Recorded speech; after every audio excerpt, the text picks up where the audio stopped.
Tariq Rahman is a person right now. He has become an institution. কারণ আপামর জনসাধারণ দেশে বিদেশে তারা এখন যদি কাউকে নিয়ে স্বপ্ন দেখতে চান, কারোর উপর নির্ভর করতে চান, কারোর উপর আস্থা করতে চান, মানুষ বানানো সেই নামটা হচ্ছে তারেক রহমান।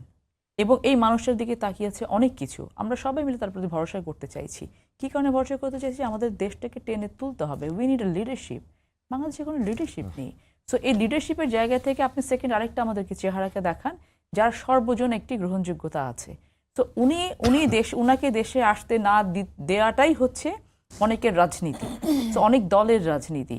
তো আলটিমেটলি আমি এতটুকু কথা আপনাদেরকে দ্ব্যর্থহীন কণ্ঠে বলতে চাই, Tarek Rahman is a person যিনি কখনো ওরকম জীবন মৃত্যুর ভয়ের জন্য উনি নিজের দায়িত্ব থেকে দূরে থাকবেন, বিষয়টা সেটা না।